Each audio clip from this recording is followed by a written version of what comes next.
কোরআনের মাহফিল যেন তেন মাহফিল না। আগে কোরআনের মাহফিলের গুরুত্বটা আমাদেরকে অনুধাবন করতে হবে। আজকাল মুসলমানের অবস্থা, তাম বিশ্বব্যাপী মুসলমান শুধু একটু শান্তি খোঁজে। তাম বিশ্বব্যাপী মুসলমান কলবের রোগে রোগাক্রান্ত, চিকিৎসা খুঁজে পায় না। আল্লাহ রাব্বুল আলামিন তার শ্রেষ্ঠ পয়গম্বরের মাধ্যমে আমাদের চিকিৎসা দিয়ে দিয়েছেন, প্রেসক্রিপশন দিয়ে দিয়েছেন, কিন্তু আমরা রোগীরা সেটা গ্রহণ করতে রাজি না। ঠিক না বেঠে? আপনাকে মনে করেন একজন সন্তান বিদেশে থাকে, আপনার বাড়িতে টাকা পয়সার প্রয়োজন, ওই সন্তান আপনার কাছে একটা চিঠি পাঠিয়েছে। ওই চিঠিটা আসার পরে মা বাপ যদি ওই চিঠিটাকে আলমিরার ভিতরে সুন্দরভাবে সাজায় রাখা দেয়, আমার সন্তান চিঠি পাঠাইছে, তাহলে কি আপনার সন্তানের কাছে আপনি যে প্রয়োজনগুলোর কথা বলছেন সেই প্রয়োজনগুলো মিটবে? চিঠিটা খুলে দেখতে হবে, আমার বাবা আমাদেরকে সমাধানের জন্য কি বলেছে। দেখবেন যে খুললে দেখবেন একটা ড্রাফট সেখানে রাখা, অমুক ব্যাংকে যাবেন, ড্রাফটটা ভাগাবেন, এত হাজার টাকা পাবেন, আপনার প্রয়োজনগুলো সারবে। আজকে আমাদের মুসলমানরা কোরআনে কারীম পায় 100 বার না 200 বার চুমু দিবে, চুমু দিয়া আলমিরার উপরে রেখে দিবে, দামি বিলাপ বানাবে, প্রতিদিন একবার করে চুমু দিবে। কিন্তু এই কোরআন আমাকে আপনাকে কি শিখাচ্ছে, কি বলতেছে, আমরা সেটা জানতে রাজি না। আজকে আমাদের সমস্যাটা এখানে। এই কারণে আমি অদম গুনাহগার, আমার থেকে যারা আসছেন ওনারা অনেক বড় বড় আলেম। আমি যেখানেই যাই বাংলাদেশের অন্তত কোরআন কেন্দ্রিক আলোচনা করার চেষ্টা করে থাকি। এটা আমার একটা ব্যক্তিগত হাদাফ, লক্ষ্য। কারণ আমার মুসলমান ভাইয়ের আজকে কোরআন থেকে দূরে। এই কারণে আল্লাহ পাক কাদের উপরে রহম করবেন? কাদেরকে রহমত দিবেন? যারা আল্লাহ পাকের কোরআনকে ছুঁড়ে ফেলে দিয়েছে তাদের। আজকে তাম বিশ্বব্যাপী মুসলমান নির্যাতিত, নিষ্পেষিত, অপমানিত, দলিত, পতিত। কেন? আমরা আমাদের মূল যেই সম্মানের বস্তু সেটাকে দূরে সরিয়ে রেখেছি। কোরআনের আলোচনার লক্ষ্যে আমি আপনাদের কাছে কোরআনে কারীমের 114টা সূরার ভিতরে 103 নম্বর সূরা, এই সূরার ব্যাপারে মুফাসসিরিনে কেরাম বলেন আকসারু সূরাহ মিন সূরারিল কোরআন। কোরআনে কারীমের ভিতরে ছোট যে সূরাগুলো আছে সেই সূরার অন্যতম একটা ছোট সূরা হলো সূরা আসর। এই সূরাটা কেমন? এই সূরাটা অবতীর্ণ হওয়ার পরে সাহাবায়ে কেরাম একজনকে ডাক দিয়ে বলতো, তাআলু তাফাদ্দালু নুজাদ্দিদুল ঈমান, আসো এই সূরা আসরটা আমরা একটু পড়ি, আমাদের ঈমানকে আবার তাজা করে নেব। সুবহানাল্লাহ। তারা বলতেন, সাহাবায়ে কেরামের মতো মাহফুজ যারা, তারা বলতেন আসো সূরা আসরটা আমরা পড়ি এবং ঈমানকে তাজা করে নিই। হয়তো আমরা মাগরিবের নামাজে, এশার নামাজের দ্বিতীয় রাকাতে অনেক ইমাম সাহেবের পিছনেও সূরা আসর শুনি, কিন্তু এই সূরার ভিতরে আমাদেরকে আল্লাহ রাব্বুল আলামিন কি শিখিয়েছেন সেটা জানার সৌভাগ্য আমাদের অনেকেরই না। আফসোস করে বলতে হয়, আজকের আমাদের মুসলমান যুবকরা হিন্দি গানের লিস্ট সহকারে মুখস্থ করে, হিন্দি গানের গীতিকারকে, গায়ককে, তার বাড়ি কোথায়, সে কত সন থেকে গান শুরু করেছে, ডিটেলস তার মুখস্থ থাকে। হাত্তাকে ইংলিশ গানগুলো তার লিস্টে, ফেভারিট লিস্টে থাকে, কিন্তু কোরআনে কারীমের একটা সূরা তরজমা পড়বে এই সুযোগটা সেই যুবকগুলা পায়। আমাদের যুবকগুলোর দিকে একটু তাকান তো, আল্লাহ পাক কাদেরকে রহমত করবেন, কাদেরকে রহম করবেন। এই যুবকগুলাকে যদি জিজ্ঞাসা করেন ওযুর ফরজ কয়টা, ওযুর ফরজ বলতে পারবে। যদি জিজ্ঞাসা করেন গোসলের ফরজ কয়টা, গোসলের ফরজ করতে বলতে পারবে না। আমাদের শিক্ষা ব্যবস্থা আমাদের জন্য এমন ভাবে তৈরি করে দেওয়া হয়েছে, একজন লোক মাস্টার্স পাস করে বের হবে, ডক্টরেট ডিগ্রি নিয়ে বের হবে, কিন্তু যদি বাপের জানাজা পড়ানোর জন্য সামনে আগায়া দেন, সে বলবে আমি মাপ চাই, ইমাম সাহেবকে দাঁড় করায় দেন। এর চেয়ে দুর্ভাগ্য আর কি হতে পারে? আপনার বাপ ইন্তেকাল করেছে, সূরা ইয়াসিন হিফজখানা থেকে ছাত্ররা এসে পড়তে হবে, আপনার নসিবে নাই কোরআনটা দেখে দেখে একটু বাপের লাশের পাশে বসে পড়বে। কোরআনের তাফসীর তো দূরের কথা, অর্থ তো দূরের কথা। কোরআনটা দেখেও আমরা পড়তে জানি না, আর আমরা দাবি করি আমরা 150 কোটি মুসলমান, 200 কোটি মুসলমান, তারপরেও আমরা কেন মাইর খাই? এই মুসলমান মাইর খাবে না কারা খায়? আল্লাহ তাআলা সূরা আসরের ভিতরে আমাদেরকে কি শিখাচ্ছেন অল্প সময়ের ভিতরে ইনশাআল্লাহ আমি আপনাদের সামনে কোরআন হাদিস থেকে কোরআনের যতটুকু সম্ভব আমি উপস্থাপন করব। আল্লাহ তাআলা এই ছোট সূরাটার ভিতরে প্রথমে একটা কসম করেছেন। আল্লাহ তাআলা এমনিতেই বড়। আল্লাহ পাক একটা অর্ডার দিলে কসম করতে হয় না। প্রেসিডেন্ট যদি একটা অর্ডার দেয় সেখানে কোনো কসম করতে হয় না। প্রধানমন্ত্রী যদি একটা অর্ডার করে সেই অর্ডারে কসম করতে হয় না। তারপরেও আল্লাহ রাব্বুল আলামিন কোরআনের ভিতরে বিভিন্ন জায়গায় কসম করেছেন। এই কসমগুলা আমাদের গুরুত্ব বোঝানোর জন্য, এই বান্দা আমি যে কসমটা করলাম সেটা তোমাদের জন্য গুরুত্বপূর্ণ, এবং কসম যেগুলো নিয়ে করেছেন সেগুলো আল্লাহ পাকের কাছে গুরুত্বপূর্ণ, আমাদের বান্দার কাছে গুরুত্বপূর্ণ। এই সূরার শুরুতে আল্লাহ রাব্বুল আলামিন সময়ের কসম করেছেন, ওয়াল আসর, সময়ের কসম। সময়টা আমাদের জন্য কেমন গুরুত্বপূর্ণ। জন্মের পর থেকে আমার টার্ম শুরু হয়ে গেছে, একটা সময় শুরু হয়ে গেছে, মৃত্যুর আগ পর্যন্ত নির্দিষ্ট একটা সময় আমি দুনিয়াতে থাকবো। আল্লাহ রাব্বুল আলামিন সূরা আসরের ভিতরে সময়ের কসম করেছেন। মুফাসসিরিনে কেরাম 3টা থেকে 4টা এখানে তাফসীর পেশ করেন। প্রথমত আল্লাহ তাআলা সময়ের কসম করেছেন। সময় সাধারণত আমরা 3 ভাগে ভাগ করি। 1 নাম্বার অতীত, মাদি, 2 নাম্বার হাল, বর্তমান, 3 নাম্বার মুস্তাকবিল, যেটা নাকি ভবিষ্যৎ। আমরা অতীত সম্পর্কে জানি যেটা আমার জীবনে ঘটে গেছে, বর্তমান সম্পর্ক মোটামুটি জানি যেটা আমার সাথে ঘটতেছে, ভবিষ্যৎ সম্পর্কে আমরা কেউ জানি না। নাকি জানে? কোনো বাবাই জানে? যদি কোনো বাবা বলে যে সে গায়েব জানে, ভবিষ্যৎ জানে, নিশ্চিত সে বন্ধ। বলতে পারবেন সাহস করে? ভবিষ্যৎ একমাত্র কে জানেন? রাসূলুল্লাহ ভবিষ্যৎ জানেন না নিজের থেকে। আল্লাহ পাক যদি শিখাইয়া দিতেন, আল্লাহ পাক যদি যে ভবিষ্যতের খবর রাসূলকে জানাইয়া দিতেন, তিনি সেই ভবিষ্যতের খবর জানতেন। মুসলমান আকীদাগুলো ঠিক করেন। আমাদের আকীদাগুলো এখন গুণ পোকা যেরকম নাকি কাঠ নষ্ট করে ফেলতেছে, আমাদের ঈমানগুলো এগুলো আস্তে আস্তে নষ্ট হয়ে যাচ্ছে। আমল করবেন, পাগড়ি পরে ঘুরবেন, আপনার ভিতরে ঈমানের ভিতরে শিরক ঢুকে বসে আছে, আপনার আমলের ভিতরে বেদাত সম্পৃক্ত হয়ে গেছে, আপনার ওই আমল আল্লাহ পাকের কাছে গ্রহণযোগ্য না। আল্লাহ রাব্বুল আলামিন কোরআনে কারীমের ভিতরে সময়ের কসম করে বলেন, ওয়াল আসরি, সময়ের কসম। ও বান্দা, তুমি কি তোমার জীবনের দিকে তাকাও না? জন্মের পর থেকে নিয়ে তোমাকে বলে শৈশবকাল, শিশু, এরপরে যখন শৈশব শেষ হয়ে যায় তখন বলে যৌবন চলে এসেছে।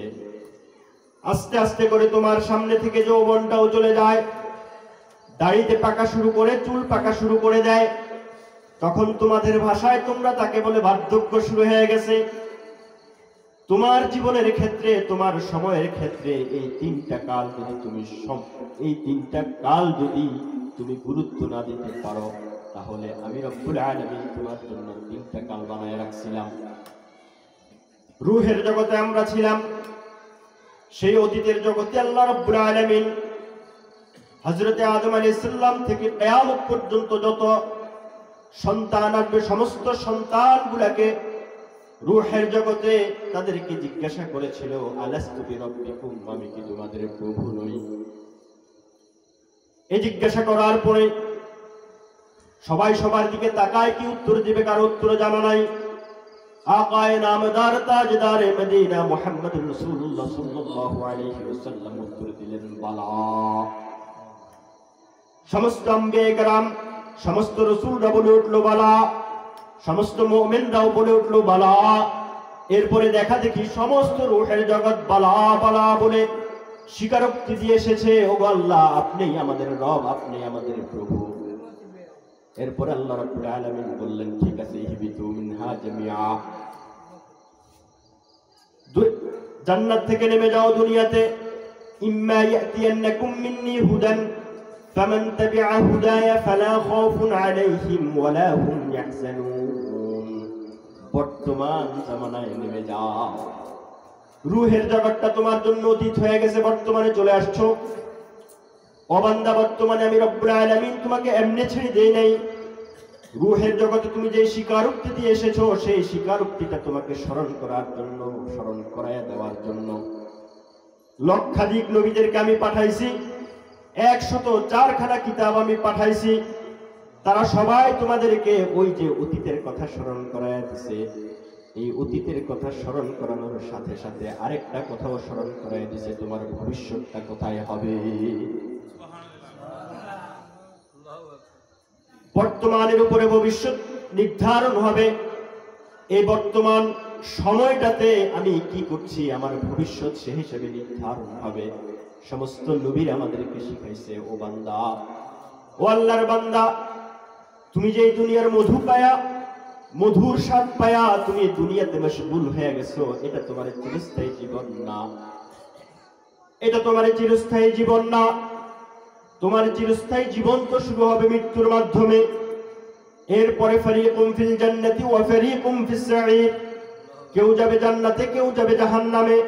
ফাআম্মা মান উতিয়া কিতাবাহু বিয়ামিনিহি, কেউ কেউ থাকবে তাদের কিতাব পাবে ডান হাতে। ওয়া আম্মা মান উতিয়া কিতাবাহু বিশিমালিহি, আবার কপাল পোড়া কিছু বান্দা থাকবে, তারা বাম হাতে কিতাব পাবে।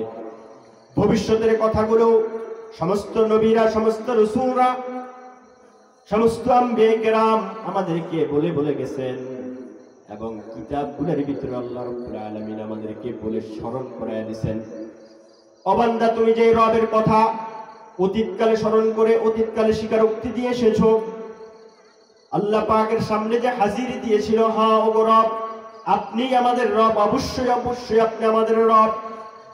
আল্লাহ পাক সর্বশ্রেষ্ঠ নবী, সর্বশ্রেষ্ঠ নবী মুহাম্মদুর রাসূলুল্লাহর কাছে যে কিতাবটা পাঠাইছেন, সেই কিতাব যখন শুরু করি, কিতাব শুরু করার আগেই আল্লাহ রাব্বুল আলামিন সেই রবের কথা স্মরণ করায়া দেয়। আলহামদুলিল্লাহ। ও বান্দা, তোমার তামাম জীবনের সমস্ত প্রশংসা করবা আল্লাহর। সমস্ত প্রশংসা কার? আল্লাহ। জবান খুলে বলেন, সমস্ত প্রশংসা কার? আমার জীবনে যত খায়ের আছে, যত মঙ্গল আছে, সব আল্লাহ রাব্বুল আলামিনের পক্ষ থেকে হয়। অতএব প্রশংসা হবে আল্লাহর। সে আল্লাহর পরিচয়টা জানো নাকি? সেখানে আমি জিজ্ঞাসা করেছিলাম, আলাস্তু বিরাব্বিকুম, আমি কি তোমাদের রব নই? আজকে তোমাদের সে রবের পরিচয়টা আরো বিস্তৃত করে শিখাই। তিনি শুধু তোমাদের রব নয়, বরং তিনি রব্বিল আলামিন, তামাম জাহানের তিনি রব। তিনি কেমন রবে? যে তুমি আকাশের দিকে, সূর্যের দিকে তাকায়া দেখো, সূর্যটা প্রতিদিন পূর্ব থেকে উঠে পশ্চিম দিকে অস্ত যায়। সূর্য ডুবার পরে আবার 4টা উঠে 4টা অস্ত যায়। কোনদিন সূর্য কমপ্লেইন করে নাই, আজকে আমার সমস্যা আছে, আজকে সূর্য উঠবো না।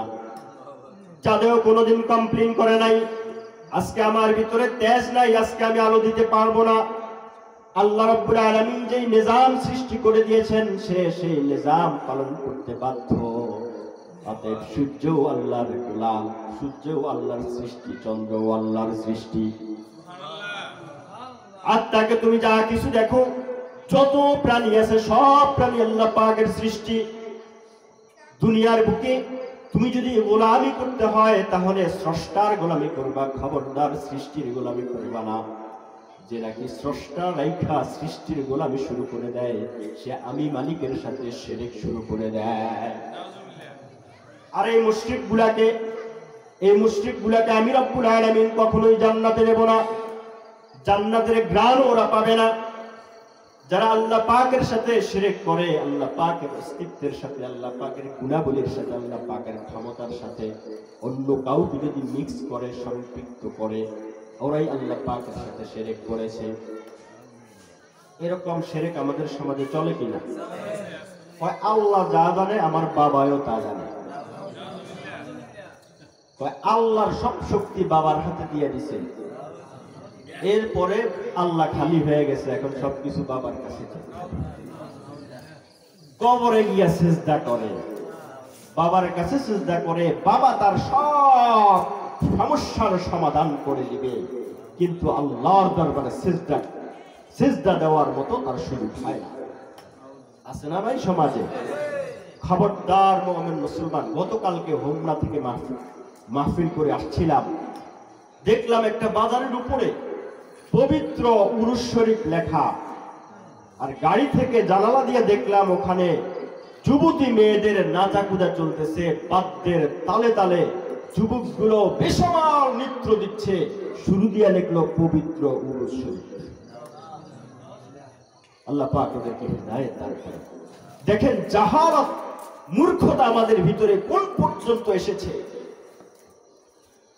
অবন্ধু আল্লাহ রাব্বুল আলামিন এজন্য সময়ের কসম করে বলেন, ও বান্দা, এই সময়টা তোমার জন্য অনেক গুরুত্বপূর্ণ।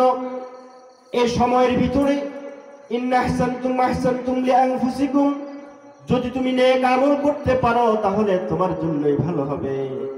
আর যদি এই সময়ের ভিতরে তুমি নেক আমল না করে শয়তানের গোলাম হয়ে যাও, নফসে আম্মারার গোলাম হয়ে যাও, তোমার খারাপ সঙ্গীর সাথে সম্পৃক্ত হয়ে যাও, তাহলে কিন্তু ওই আসাতুম ফালাহা, আল্লাহ রাব্বুল আলামিন বলেছেন ওয়া ইন আসাতুম ফালাহা, তাহলে সেটাও তোমার জন্য। যদি ভালো করো তাহলে জান্নাত হবে তোমার জন্য, আর যদি খারাপ করো তাহলে জাহান্নামটাও তোমার জন্য হবে। এই সময়টা কেমন সময়? এই সময়ের ভিতরে নির্ধারণ হবে আমার ভবিষ্যৎকাল কি, আমার শৈশবকাল আমি কিভাবে কাটালাম, বালেগ হওয়ার আগ পর্যন্ত আমি তাকে ট্রেনিং দিতে হবে। আল্লাহ তাআলা সময়ের কসম করেছেন, নির্ধারিত কোনো কালের কসম করেন নাই। শৈশবকাল কিভাবে কাটাবো? এখন মুফতিয়ানে কেরাম ফতোয়া দিবেন, বালেগ হওয়ার আগে তো সে তো মুকাল্লাফ বিশরা'a না, তাহলে তার আবার কিসের হিসাব নিকাশ হবে? না বন্ধু, না না, দেখবেন বরিশাল থেকে মাওয়াগামী একটা বাস সকাল ৯টা বাজে ছেড়ে যাবে।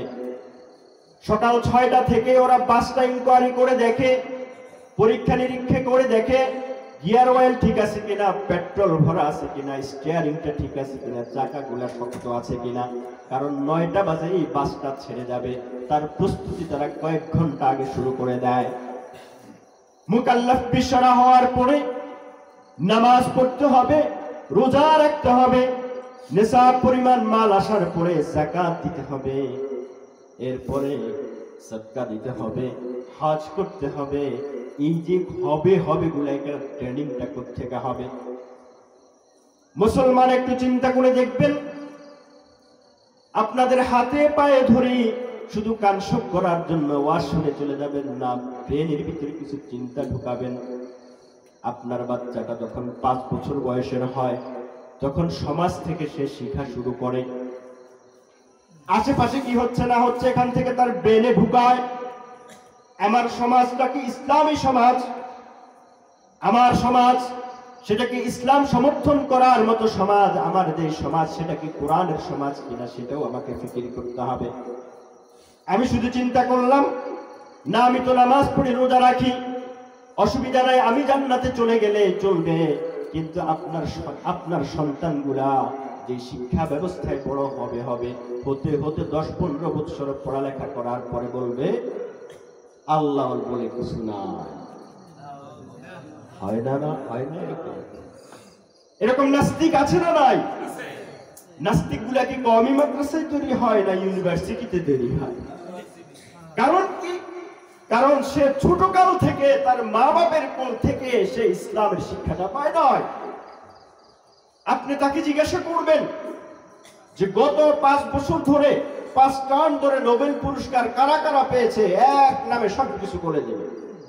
যদি বলেন বাংলাদেশের টপ লেভেল 10 জন চিত্রনায়কের নাম বলো, বলবে এটা কোনো ব্যাপার নাকি? বলবেন ইন্ডিয়ার ভিতরে টপ লেভেলের 10 জন নায়িকার নাম বলো, সাথে সাথে ঠাস ঠাস বলে দিবে। যদি বলেন আল্লাহ রাসূলের 10 জন সাহাবার নাম বলো, তার মুখ থেকে বের হবে। এই শিক্ষাটা আমার পরিবার থেকে ওই সন্তানগুলোকে দেওয়া হয় না।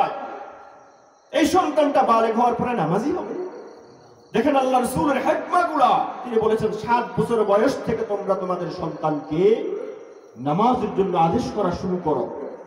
10 বছর যখন শুরু হবে তখন তোমরা তাদেরকে হালকা প্রহার করা শুরু করো নামাজের জন্য, তাদেরকে গুরুত্ব বোঝাও।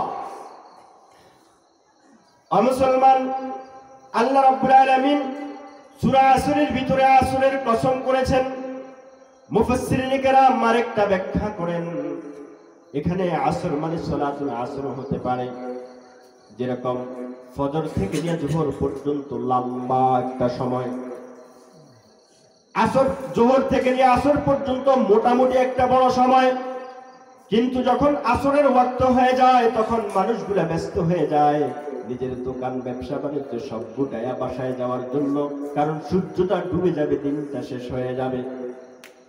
আল্লাহ তাআলা সালাতুল আসরের কসম করে আমাদেরকে সালাতুল আসরের গুরুত্বটাও বোঝাচ্ছেন এবং সাথে সাথে বোঝাচ্ছেন, ও বান্দা, আসরের পরে যেরকম তোমরা ঘরে ফেরার জন্য প্রস্তুতি শুরু করে দাও, তোমার জীবনের শেষ ক্লান্তি লগ্নটা চলে আসতেছে, তুমি আখিরাতে যাওয়ার প্রস্তুতি শুরু করে দাও। আল্লাহ রাব্বুল আলামিন অতীত বর্তমান ভবিষ্যৎ সবকিছু একই রকম ভাবে জানেন। আমরা অতীত জানি না দেখে জানি, বর্তমান দেখে দেখে জানি, ভবিষ্যৎ না দেখে জানি না। কিন্তু আল্লাহর কাছে অতীত বর্তমান ভবিষ্যৎ সবকিছু সমান। আল্লাহ রাব্বুল আলামিন 3টা জামানার কসম করেছেন এবং সালাতুল আসরের কসম করেছেন। কসম করে দিয়া রব্বুল আলামিন বলেন, ইন্নাল ইনসানা লাফি খুসর। মুসলমান কান খুলে শুনেন, এটা আমার আপনার কথা নয়, এটা আপনাদের কাছে আব্দুর রহমান কোব্বাদি বলছে না, আপনাদের কাছে হযরত মাওলানা মাজহারুল ইসলাম রাশিদী সাহেব বলছে না, এটা খোদ মুহাম্মদুর রাসূলুল্লাহ বলছে না, এটা বলছেন আল্লাহ রাব্বুল আলামিন, যিনি তার বান্দাদের সম্পর্কে সবকিছু জানেন, অতীত বর্তমান ভবিষ্যৎ যার কাছে সবকিছু সমান। তিনি কসম করে দিয়া বলেন, ইন্নাল ইনসানা লাফি খুসর।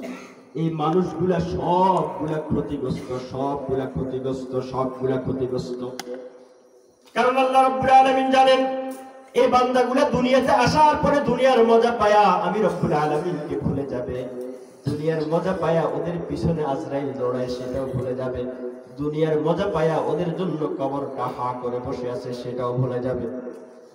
এক বুজুর্গ উদাহরণ দিয়া বলেন, একজন লোকের পিছনে বাঘ দৌড়াইতেছে, লোকটা বাঘ থেকে বাঁচার জন্য হন্যে হয়ে যত শক্তি আছে সমস্ত শক্তি ব্যয় করে সামনে দৌড়ায়। দৌড়াতে দৌড়াতে সামনে গিয়া দেখে একটা নদী, পিছনে বাঘ সামনে নদী। চিন্তা করলো অন্তত নদীতে একটা ঝাঁপ দিয়া বাঘটা থেকে বাঁচতে পারি কিনা দেখি।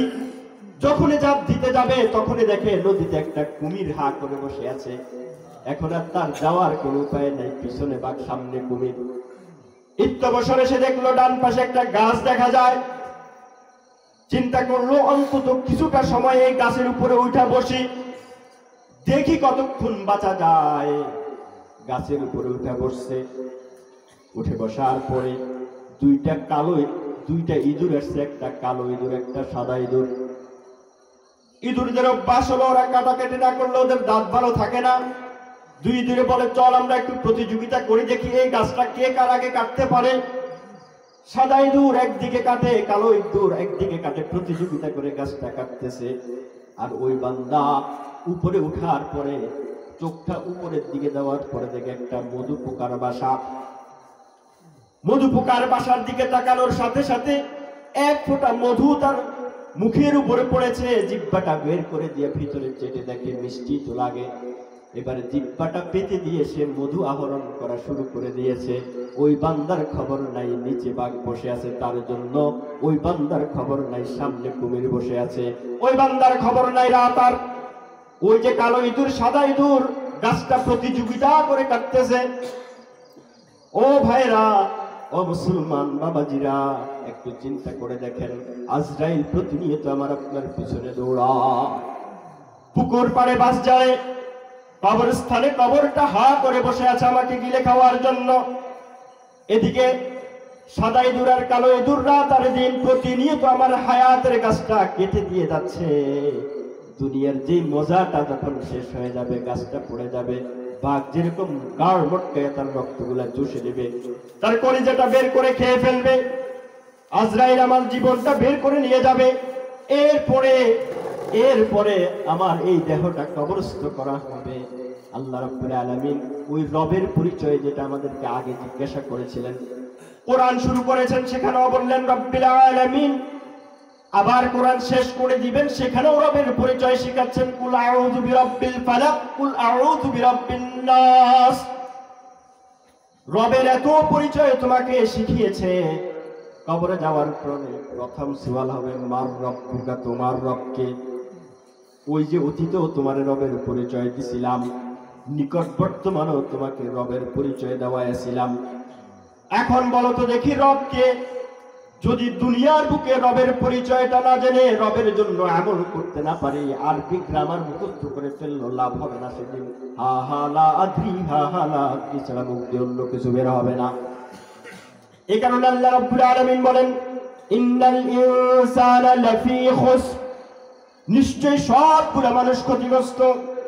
অবন্ধ, রাষ্ট্রীয় আইনে আপনি কোনো অপরাধী যদি হয়ে থাকেন, রাষ্ট্র যদি আপনাকে ক্ষমা করে দেয়, তাহলে অপরাধীদের তালিকায় আপনার নামটা থেকে যায়, সেখানে মন্তব্য থাকে, রাষ্ট্রের পক্ষ থেকে থাকে, ক্ষমা করে দেওয়া হয়েছে।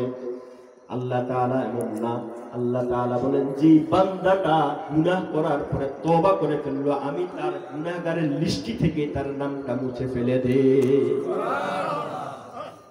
এরকম কারীম রব থেকে তোমরা কিভাবে দূরে সরে থাকো? ইয়া আইয়ুহাল ইনসানু মা গাররাকা বিরাব্বিকাল কারীম। কোরআন আমাকে আপনাকে ডাক দিয়া বলে, ও মানুষ, রব্বে কারীম থেকে তোমাকে কোন জিনিসে ধোঁকা দিয়ে রাখলো? আল্লাযী খালাকাকা ফাসাওয়াকা ফাআদালাকা, যিনি তোমাকে এত সুন্দর অবয়ব দিয়ে সৃষ্টি করেছেন, এত সুন্দর অবয়ব দিয়ে সৃষ্টি করেছেন, তোমার নাকটা যে জায়গায় থাকার কথা সেখানেই রেখেছেন। একবার চিন্তা করে দেখেন তো, নাকটা যদি মাথার পিছনে হইতো, মুখে যখন কিছু খেতে যেতাম, সেটা গন্ধ দুর্গন্ধ না সুগন্ধ বুঝতে পারতাম না, তখন পিছনে হাতটা নিতে হইতো, এরপরে পিছনে নেওয়ার পরে এরপরে আবার হাতের কাছে আনতে হতো, মুখের কাছে আনতে হতো। চোখগুলা যদি একটা ডান পাশে থাকতো, একটা বাম পাশে থাকতো, আবার চোখের সামনে নিয়ে দেখতে হতো, দেখতে এটা কেমন লাগে। আপনি যখন একটা লোকমা মুখে দেন, আপনার নাক চোখ একসাথে কাজ করে মুখের ভিতরে চলে যায়, সেই খানাটা ভিতরে যাওয়ার পরে হজম হয় বান্দা? একটু চিন্তা করে দেখলাম। কারো যদি হজম শক্তি নষ্ট হয়ে যায়, ডাক্তাররা সর্বোচ্চ অ্যান্টিবায়োটিক দিতে পারবে, রোগ প্রতিরোধ ক্ষমতা সৃষ্টি করতে পারবে, রোগ প্রতিরোধ ক্ষমতা আরো শক্তিশালী করার জন্য ওষুধ দিতে পারে, কিন্তু কারো যদি মেয়াদা নষ্ট হয়ে যায়, বলে তার ক্যান্সার হয়ে গেছে, তার জীব বেঁচে থাকার আর কোনো সুযোগ না। একবার ওকে চিন্তা করে দেখেছেন, এই খানাটা পেটে হজম হওয়ার পরে একটা খানা খেয়েছেন, এই খানার জন্য আপনার শরীরে বিভিন্ন জায়গায় ভিন্ন ভিন্ন ভিটামিন প্রয়োজন। চোখের জন্য একটা ভিটামিন প্রয়োজন, চামড়ার জন্য, স্কিনের জন্য একটা ভিটামিন প্রয়োজন, আপনার অন্যান্য অঙ্গ প্রত্যঙ্গের জন্য আলাদা আলাদা ভিটামিন প্রয়োজন। এক খানা থেকে ভিটামিন গুলা বেছে বেছে নির্দিষ্ট জায়গাতে এই ভিটামিন গুলা কে পৌঁছায় দেন? তিনি আমার আপনার রব।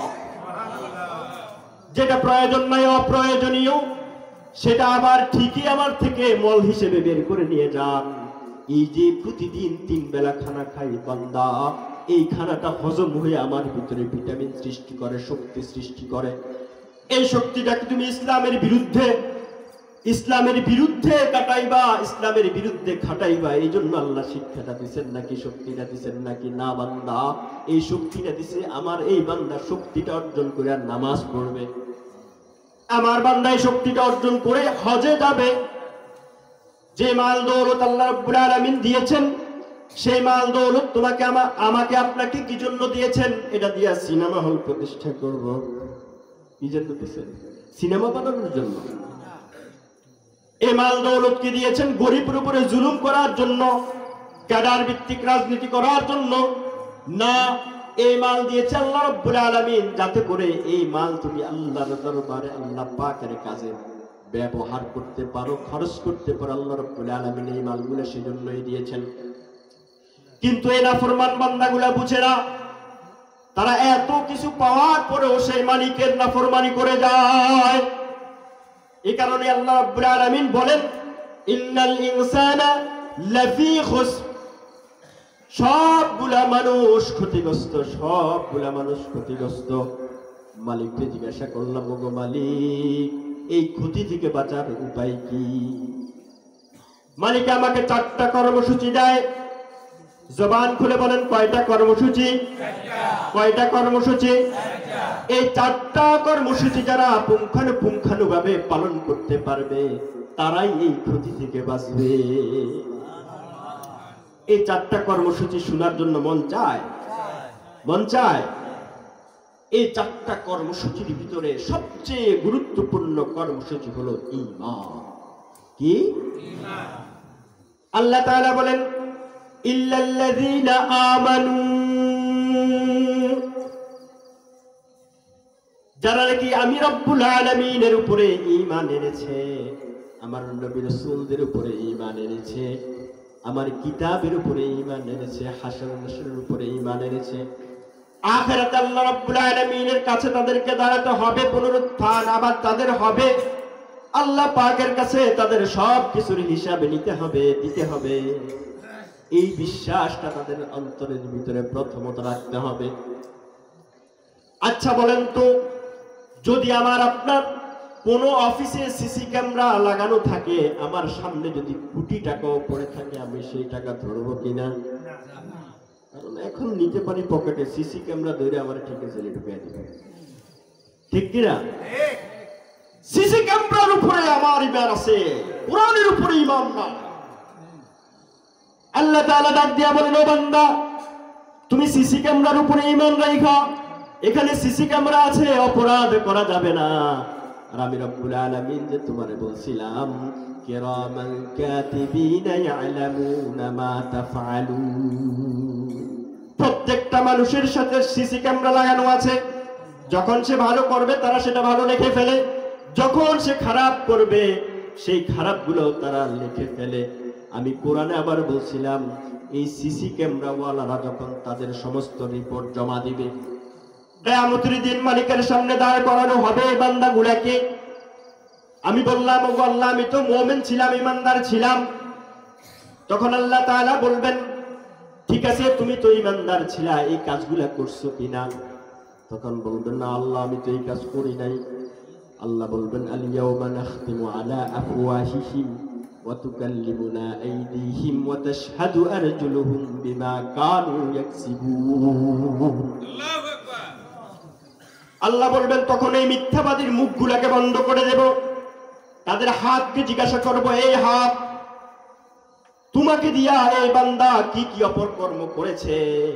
তখন তোমার হাত সাক্ষ্য দেওয়া শুরু করে দিবে, ওগো আল্লাহ, আমাকে দিয়ে অমুক জায়গায় সুদের টাকা লেনদেন করাইছে, অমুক জায়গায় ঘুষের লেনদেন করাইছে, অমুক জায়গায় আলেমের গায়ে আমার উঠাইছিল, অমুক জায়গায় হাত দিয়ে অপকর্ম আমাকে দিয়ে করাইছে।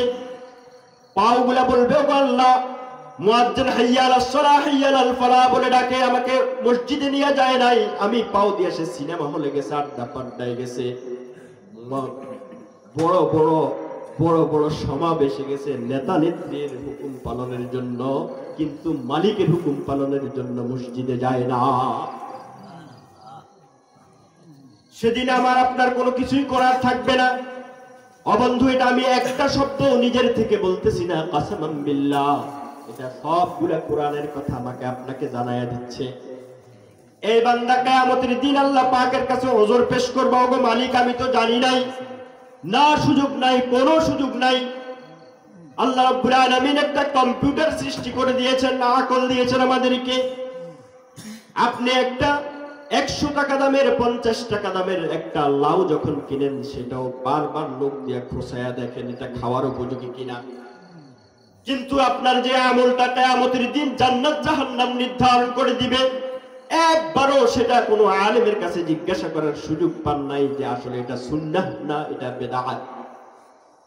আপনি আল্লাহর কাছে ওজর খাই করবেন, যিনি সমস্ত গায়েবের মালিক। যত বন্ডামি করা যায় দুনিয়াতে করা যায়, কারণ দুনিয়াতে আমি বাহিরে লম্বা জুব্বা দিয়ে হাঁটি, ভিতরে কি করি মানুষ জানেন, আল্লাহ পাক সেটা গোপন রাইখা দিছে। কিন্তু মালিকের সামনে বন্ডামি করার দুঃসাহস কেউ দেখায় না।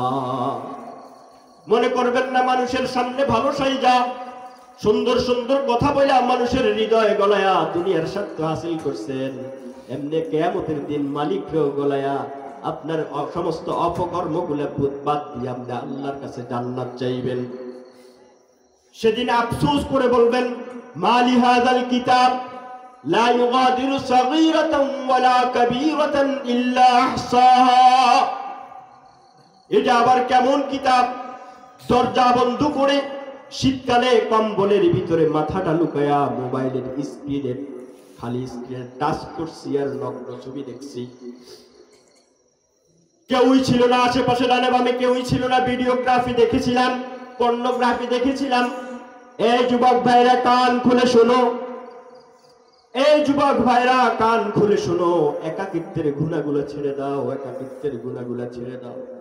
তখন ভয় আরো বেশি করো। এখন তো দুনিয়ার কেউ দেখতেছে না, এখন আমার মালিক আমাকে সরাসরি দেখতে আসে।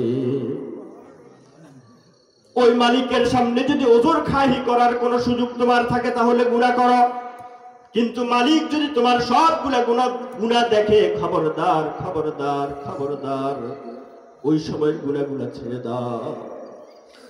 আল্লাহ রাব্বুল আলামিন বলেন, ইল্লাল্লাযীনা আমানু, শুধুমাত্র তারা, এক নাম্বার কর্মসূচি, যারা ঈমান আনবে। ঈমান কি রকম? আমার সমাজে আমারে ঈমান আলী বইলা ডাক দেয়, এই কারণে আমি ঈমানদার। আমার মা বাবা আমার মুসলমানের নাম রাখছে, কারণ আমি মুসলমান। মুসলমানের কর্মসূচি কি মুসলমানরা সেটাও জানে না, মুসলমানদের কর্মসূচি কি সেটাও জানে না। আচ্ছা আমাকে বলেন তো, আপনি যদি সমাজে পুলিশ নিজেকে পুলিশ অফিসার বলে দাবি করেন, পুলিশ অফিসার সরকারের লিস্টিতে আপনার নাম নাই, সরকারের লিস্টিতে আপনার নাম নাই, এরপরে আপনি পুলিশের ডিউটিটাও করেন না, তারপরেও সমাজে আপনি প্রচার করেন আমি পুলিশ অফিসার, সমাজের লোকগুলা বলবে এর হয়তো মাথা নষ্ট হয়ে গেছে, আমরা এটা তো গাবাদ। অবন্ধু, নিজের মুমিন বলে দাবি করি, ইমানদার বলে দাবি করি, মুসলমান বলে দাবি করি, কিন্তু মালিকের মুসলমানের খাতায়, মুমিনের খাতায় আমার নামটা নাই। মুসলমান হতে হলে, মুমিন হতে হলে যেই কয়টা কর্মসূচি আছে সেই কর্মসূচিগুলোও আমি পালন করি না, তারপরেও আদমশুমারিতে মুসলমান, আমার আইডি কার্ডে মুসলিম লেখা, আমার পাসপোর্টে মুসলিম লেখা, আমি বাস এই মুসলমান নিয়ে কিয়ামতের মাঠে যদি দাঁড়াও, এই মুসলমান পরিচয় নিয়ে যদি কিয়ামতের মাঠে দাঁড়ান, সেদিন আল্লাহ পাকের কাছে মিথ্যা বলে জান্নাত আদায় করে নিতে পারবেন না মুসলমান। ইল্লাল্লাযীনা আমানু, শুধুমাত্র যারা ঈমান আনবে। ঈমানটা কি সেটাই তো আমরা জানি না। প্রথমত ইকরার বিল লিসান, আশহাদু আল্লা ইলাহা ইল্লাল্লাহ ওয়া আশহাদু আন্না মুহাম্মাদার রাসূলুল্লাহ, আমি সাক্ষ্য দিয়ে দিলাম আল্লাহ ছাড়া কোনো মাবুদ নাই এবং নিশ্চয়ই মুহাম্মদ সাল্লাল্লাহু আলাইহি ওয়াসাল্লাম আল্লাহর রাসূল। বাস মুখে সাক্ষ্য দিয়ে দিলাম, হয়ে গেল। এরকম যদি হয়ে যেত তাহলে পৃথিবীর কোন শিক্ষা প্রতিষ্ঠানে পরীক্ষার ব্যবস্থা থাকতো না, কারণ সে এন্ট্রি হয়েছে ছাত্র হিসেবে, বছরের শেষ তাকে পাশের সার্টিফিকেট দিয়ে দেয়। আল্লাহ রাব্বুল আলামিনের কাছে আপনি মুসলমানের নাম লেখায় নিলেন, আপনি স্বীকার করে নিলেন আপনি মুসলিম, বাস আপনার আর কোনো পরীক্ষার প্রয়োজন নাই না বান্দা। এরপরে আপনার দিলে সেটা বিশ্বাস করতে হবে, তাসদীক বিল জানান। আপনি অন্তরও বিশ্বাস করলেন, মুখও স্বীকার করলেন, দাবি করলেন, কিন্তু কাজে পরিণত হয় না। আপনার রাতের বেলায় ঘুম জাহান্নামের ভয়, আপনার রাতের বেলায় ঘুম ভেঙে আপনাকে ফজরের নামাজে জাগায় দেয় না। তাহলে বোঝা গেল আপনি দাবিতে মুসলমান এবং আপনি বলেন আপনি মুসলমান, আসলে আপনার ভিতরে ঈমানটা পরিপূর্ণ না। এই কারণে বললাম মুসলমান। আল্লাহ তাআলা বলেন ইল্লাল্লাযীনা আমানু, কোন ঈমানদার, কোন ঈমানদার? কোন ইমানদার যারা আদমশুমারিতে মুমিন মুসলমান তারা না, যাদের পাসপোর্ট আইডি কার্ডে মুসলমান লেখা তারাও না, যারা প্রকৃত মুমিন আল্লাহ রাব্বুল আলামিন তাদের কথাগুলাই বলে দিচ্ছে। প্রকৃত যদি মুমিন হতে হয় আল্লাহ পাকের উপরে বিশ্বাস রাখতে হবে এবং মুখে তো প্রথমত স্বীকার করতেই হবে। যদি মুখে স্বীকার না করে সে কাফের, যদি মুখে স্বীকার করলে অন্তরে বিশ্বাস নেই মুনাফিক, আর যদি মুখ স্বীকার করলো অন্তরে দাবি করলো মুসলমান, মাঝে মধ্যে নামাজ পড়ে মাঝে মধ্যে ছায়া দেয়, তাহলে সে ফাসিক। আল্লাহ বলেন নিফাক আর ফিসক রাখা যাবে না, ইল্লাল্লাযীনা আমানু, যারা ঈমান আনবে, ওয়া আমিলুস সালিহাত। তোমার ঈমানের পরিচয়টা কেমনে পাওয়া যাবে? প্রথম শর্ত হলো আল্লাহর উপরে ঈমান আনতে হবে। দ্বিতীয়টা হলো নেক আমল করতে হবে। যার যত ঈমান মজবুত তার আমল তত বেশি মজবুত। সহজ কথাটা বুঝেন আপনারা? যার ঈমান যত বেশি মজবুত তার আমল তত বেশি মজবুত। সোজা কথা। আপনি দেখবেন বাতিলের রক্তচক্ষু ভয় না করে হক কথা বলে, কারণ আল্লাহ পাকের কাছে গিয়ে জবাব দিতে হবে। ওই যে একজন জবরদস্তিকারী লোক তোমার সামনে নাহক কাজ করেছিল, তখন তুমি কি করছিলা? এই একটা ভয়ে কেউ যদি জালেমের সামনে হক কথা বলে, আমরা অনেকেই বলি কি বলার দরকার ছিল, কি দরকার ছিল? তার ঈমান মজবুতির কারণে তার এই আমলটা হয়েছে। আবার আপনার ঈমান দুর্বল, আমি আপনি বলতে পারি না, ঠিক না বেঠিক? যার ঈমান যত বেশি মজবুত হবে তার আমল তত বেশি মজবুত হবে।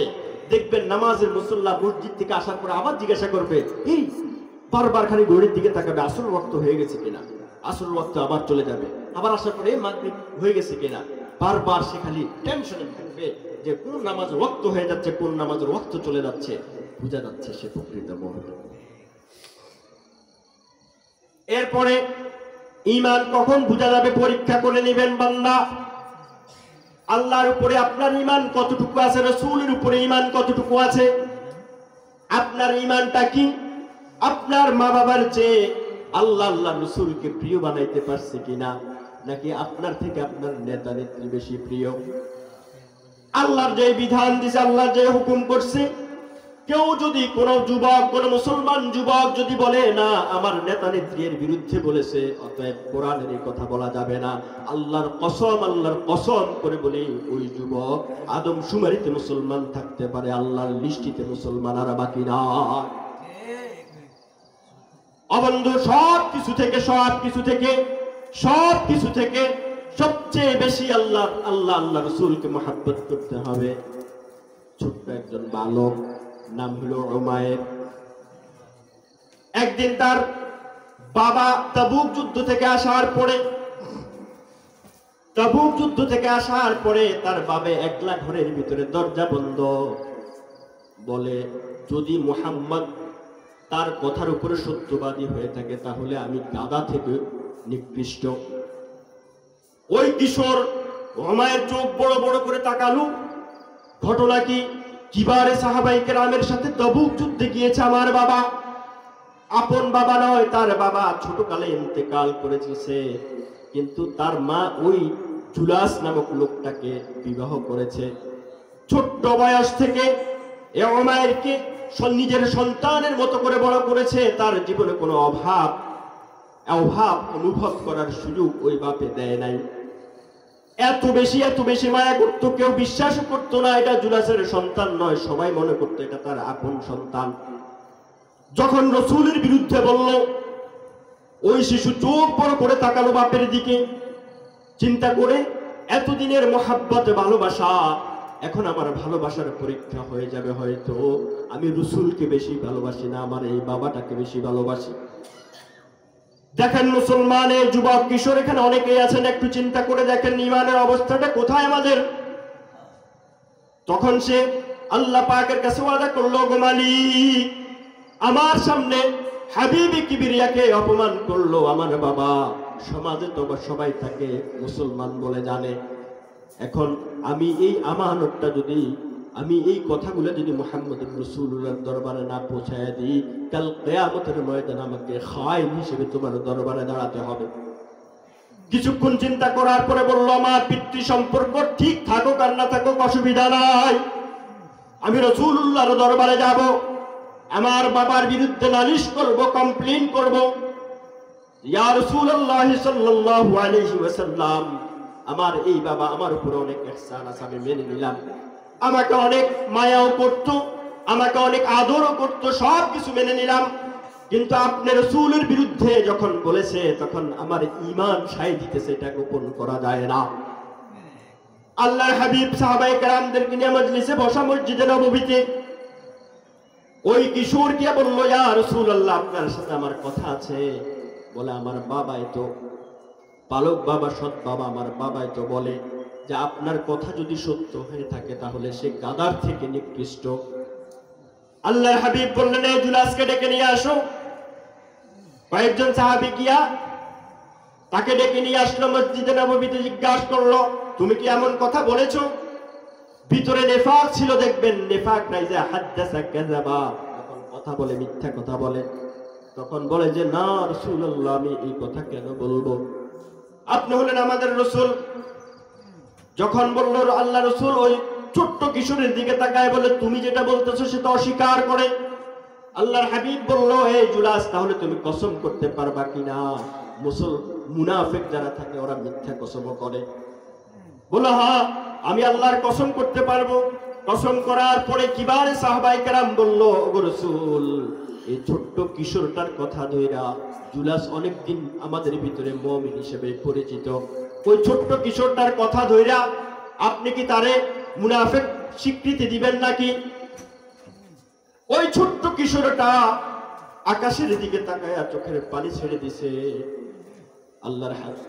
আল্লাহর হাবিব প্রথমে বললেন, ঠিক আছে, তোমাদের কথা অনুযায়ী জুলাস নির্দোষ হিসেবে সাব্যস্ত হয়ে গেল। ওই ছোট্ট কিশোরটা আকাশের দিকে তাকায়া, মসজিদে নববীর পিলার ধরে আকাশের দিকে তাকায়া চোখের পানিগুলো ছেড়ে দিয়েছে। বলে, ওগো মালিক, তোমার উপরে পরিপূর্ণ ঈমানটা রাইখা তোমার হাবিব কিবরিয়ার পূর্ণ ভালোবাসা নিয়া আজকে আমার বাবারও শত্রু হয়ে গেলাম।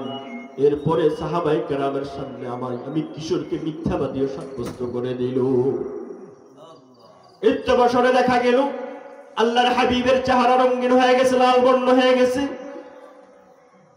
কপাল দিয়ে গাম বেয়ে বেয়ে পড়ছে, শরীরটা কাঁপুনি ঝাঁকুনি দিচ্ছে। সাহাবায়ে কেরাম বললেন, এটা তো আর কিছু নয়, ওহীর মুহূর্ত, আল্লাহর হাবিবের উপরে ওহী নাজিল হওয়া শুরু হয়ে গেছে। এই যুবক কিশোর, মুসলমান ভাইয়েরা, কান খুলে শুনেন, শিক্ষা গ্রহণ করেন। এই ছোট্ট কিশোরের পক্ষে আল্লাহ রাব্বুল আলামিন ওহী পাঠিয়ে দিলেন। ইয়াহলিফুনা বিল্লাহি মা ক্বালু ওয়া লাকাদ ক্বালু কালিমাতাল কুফর, ওরা কসম খেয়ে বলে সেই কথা বলে নাই, অথচ আল্লাহ রাব্বুল আলামিন তাকিদ দিয়ে বলতেছেন, অথচ তারা এই কুফরি কথাটা বলেছে। আল্লাহর হাবিব বলেন, এই কিশোর এদিকে আসো, তোমার পক্ষে আরশে আজিম থেকে সাক্ষী চলে আসছে। ঈমান যদি আপনার পরিপূর্ণ হয়, পৃথিবীর কেউ আপনার সহযোগিতায় আসতে পারে। কে আছেন? কে আছেন? আল্লাহ যদি কারো পক্ষে চলে আসে, পৃথিবীর সব মানুষগুলা মিলে যদি তার বিপক্ষে হয়ে যায়, তার কোনো ক্ষতি করতে পারবে না। এতটুক ঈমান একজন মুমিনের কাছে থাকা জরুরি। ঈমানদার কানে কানে কথা বলে গেছে, আমার সময় শেষ, এই কারণে কথা বিস্তারিত বলা যাচ্ছে না। দেখেন ঈমান, এরপরে ঈমানুল আমল সালেহ, নেক কাজ, নেক কাজের বিস্তারিত বিশদ আমার কাছে আপনার যদি সময় থাকতো হয়তো আমি আলোচনা করতে পারতাম। নেক কাজ, আমরা এখন মুসলমান, ইসলামটা জানি না, ইসলামটা জানতেও চাই না। আজকে আমাদের দুঃখের সাথে বলি কথাগুলা, আমাদের ওয়াজ মাহফিল গুলাকে আমরা রুসুম বানিয়ে ফেলেছি। কোন বক্তা কয়টা কৌতুক বলে, ইউটিউব চার্জ দিয়ে দেখে। কোন বক্তা কয়টা কৌতুক বলে, কোন বক্তা গজলের সুর ভালো, কোন বক্তা স্টেজের উপরে ওইটা অভিনয় করে আমাদেরকে হাসাইতে পারবে, কোন বক্তার কণ্ঠ কিরকম, এগুলা তালাশ করি। কিন্তু আমার কলমে রোগাক্রান্ত আক্রান্ত হয়ে আছে, সেই কলবটাকে পরিশুদ্ধ করার নিয়ত আমরা কেউ করি না। হাজার বছর পর্যন্ত ওয়াজ শুনবেন, কোনো ফায়দা হবে না। আল্লাহ রাব্বুল আলামিন কর্মসূচি দিচ্ছেন, ইল্লাল্লাযীনা আমানু ওয়া আমিলুস সালিহাত। এক নাম্বার কর্মসূচি হলো যারা ঈমান আনবে, পরিপূর্ণ ঈমান, যাদের ভিতরে ইকরার বিল লিসান থাকবে, তাসদীক বিল জানান থাকবে, আমল বিল আরকান থাকবে, ওয়া আমিলুস সালিহাত, এবং নেক আমল থাকবে। যারা ফরজ হওয়ার পরে এক ওয়াক্ত নামাজ বাদ দিবে না, ফরজ হওয়ার পরে একটা রোজা বাদ দিবে না, যারা ফরজ হওয়ার পরে যাকাত পরিপূর্ণভাবে আদায় করে দিবে, এবং যারা ফরজ হওয়ার পরে তাদের হজটাও আদায় করে নেবে, এবং তার এই ফরজ আমলগুলো আদায় হয়েছে কিনা এটা নিশ্চয়তা নাই, এর জন্য নফল ইবাদত বেশি বেশি করবে নিজের আমলগুলো রক্ষা করার জন্য। এরপরে আল্লাহ রাব্বুল আলামিন বলেন তৃতীয় কর্মসূচি হলো নিজে আমল করে অনেক বড় মুসলমান হয়ে গেছো, অনেক বড় মুমিন হয়ে গেছো, না না, ওয়াতাওয়াসাউ বিল হক, নিজে হকের উপরে থেকে অন্যকেও হকের পথে ডাকতে হবে।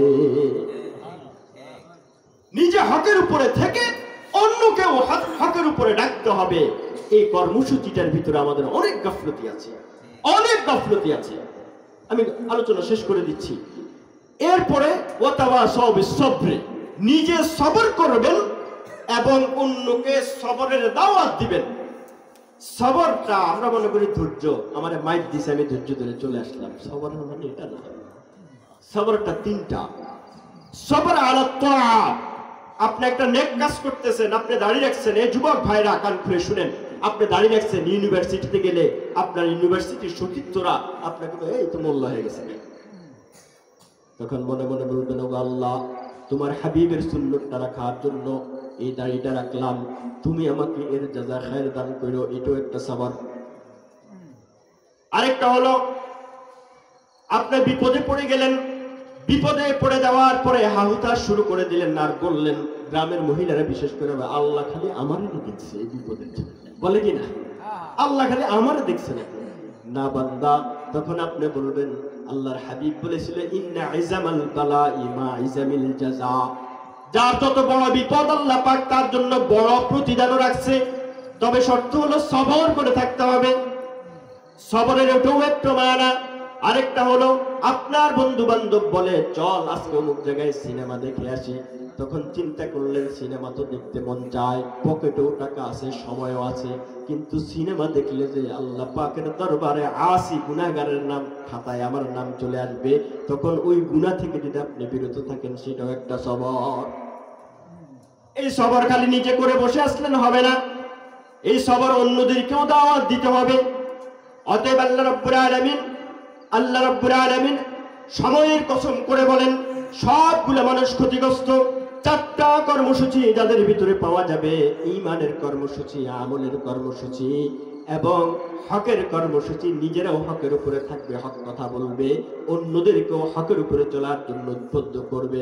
4 নাম্বার, নিজেরাও সবর করবে, তাআতের উপরে সবর করবে, বিপদে সবর করবে, গুনাহ থেকে বাঁচতে গিয়ে সবর করবে, অন্যদেরকেও এই সবরের জন্য দিক নির্দেশনা দিবে, তাদেরকেও পরামর্শ দিবে। তাবলীগের ভাইয়েরা মানুষের ঘরে ঘরে হাঁটে, ও বন্ধু, ওয়াতাওয়াসাউ বিল হক। পীর সাহেব, হাক্কানি পীর সাহেবরা আপনাদের কাছে আইসা বাবারা বাবারা বলে চোখের পানি ছেড়ে ছেড়ে কান্দে, আর আপনাদেরকে হেদায়েতের বয়ান করে, ওয়াতাওয়াসাউ বিল হক, ওয়াতাওয়াসাউ বিস সাবর,